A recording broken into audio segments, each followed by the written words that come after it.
कौन आ रहे हैं, किस तरह का कार्यक्रम है? जय श्री राम, जय बालाजी महाराज, जय बागेश्वर धाम। आज की प्रेस वार्ता में उपस्थित सभी पत्रकार मित्रों का, बड़े भाइयों का, छोटे भाइयों का मैं हृदय से स्वागत और अभिनंदन करता हूं। मैं प्रवीण सिंह, अध्यक्ष बुंदेलखंड यूथ फाउंडेशन। भैया थोड़ा सा पीछे कर लें।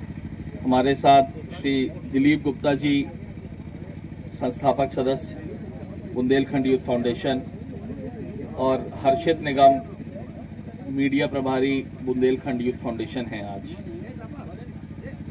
आप सभी को जैसे कि पूर्व विदित है, आगामी 16 से 20 जनवरी 2026 में ऋषि वामदेव की ये पुण्य धरती बांदा में, और आज हम लोग जहां बैठे हैं मवई बाईपास चौराहे में, यह कथा स्थल है जहां पर एक भव्य एवं विशाल हनुमंत कथा का आयोजन एवं दिव्य दरबार का आयोजन होने जा रहा है। इस कथा का श्रवण का लाभ बांदा सहित आसपास के अन्य जनपदों को भी मिलने वाला है। बांदा से लेके चित्रकूट, प्रयागराज, यहाँ फतेहपुर, महोबा, हमीरपुर, जालौन, झांसी, कानपुर, सतना, रीवा, छतरपुर, सारे जगह से श्रोतागण आके पूजनीय महाराज जी के श्रीमुख से कथा सुनने वाले हैं। यह आयोजन, इस कथा का आयोजन सभी भक्तजनों के सहयोग से आयोजित हो रहा है और हमारी बुंदेलखंड यूथ फाउंडेशन की टीम इसमें एक निमित्त मात्र है। आयोजन को सफल बनाने के लिए बुंदेलखंड यूथ फाउंडेशन के सभी कार्यकर्ता और एक विशाल सेवादारों की टीम का गठन किया गया है और वह सभी इसी तैयारी में जुटे हुए हैं।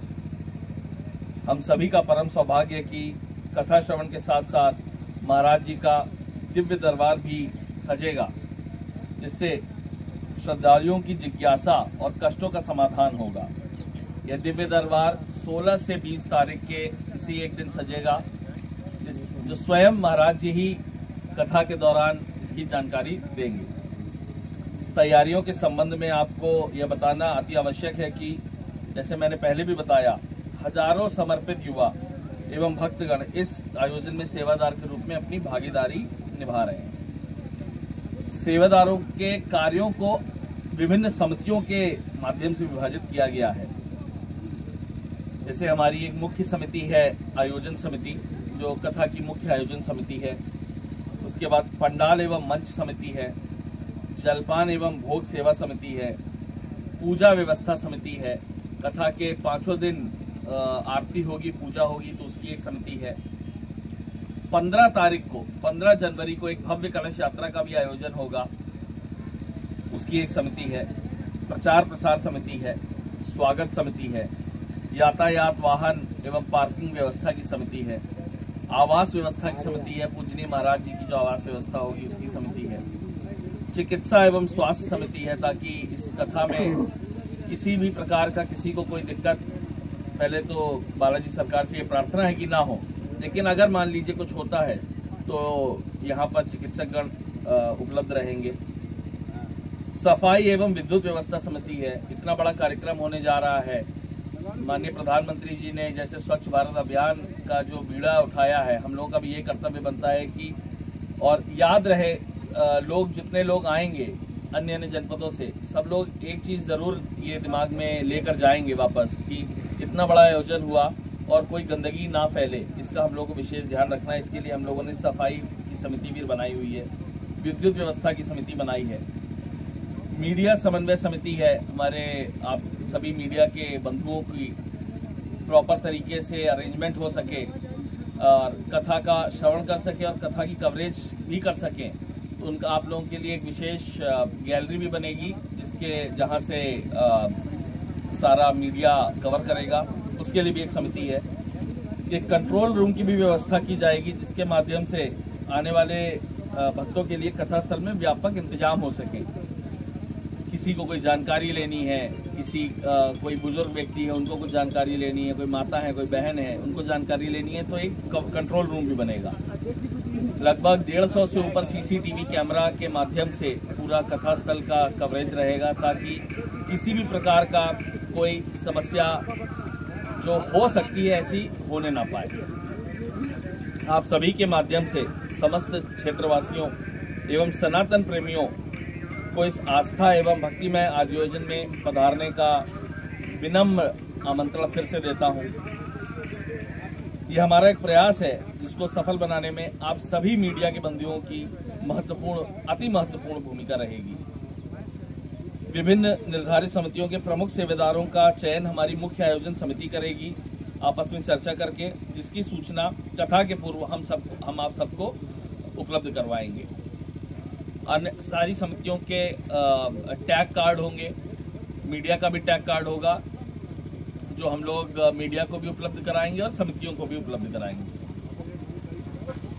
स्क्रीन भी लगाएंगे। मान लीजिए जो श्रोतागण हैंगर के अंदर नहीं बैठ पाए तो उनको बाहर एलईडी के माध्यम से वो कथा का श्रवण कर सकें।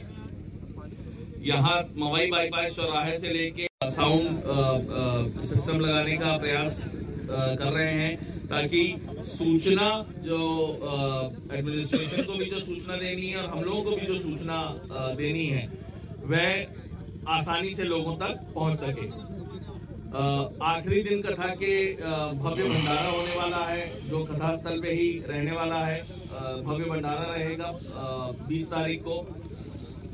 और आज आप लोगों के आने से पूर्व 11 बजे सारे प्रशासनिक अधिकारी भी होकर गए हैं। एडीएम साहब, एडिशनल साहब, सीओ सिटी और एक्सीएन, बिजली विभाग, पीडब्ल्यूडी, ईओ साहब, सारे अधिकारी होकर गए हैं। और एक हम लोगों का डिस्कशन हुआ है किस तरह से प्रशासन का पूरा सहयोग मिल रहा है और प्रशासन के सहयोग से इस कथा को हम लोग सफल बनाने की कोशिश करेंगे। भैया, बुजुर्ग महिलाओं के लिए कोई रिक्शा व्यवस्था है क्या? जी, बुजुर्ग महिलाओं के लिए क्या कोई व्यवस्था की गई रिक्शा वगैरह? बुजुर्ग महिलाओं, बुजुर्ग माताएं, बहनें और हमारे सारे लोगों के लिए ऐसी कोई विशेष व्यवस्था नहीं है, लेकिन हम लोग जब प्रचार प्रसार और करने जाएंगे तो सबसे आग्रह ये हम लोग करेंगे कि कथा का जैसे समय 1 बजे दोपहर से हरी इच्छा तक जब तक चलेगा तब तक रहेगा, तो उनसे यही आग्रह रहेगा कि जल्दी थोड़ा सा आए ताकि आगे उनकी बैठने की व्यवस्था हो सके। नहीं, आने जाने की व्यवस्था की बात करूँ। बिल्कुल बिल्कुल बिल्कुल।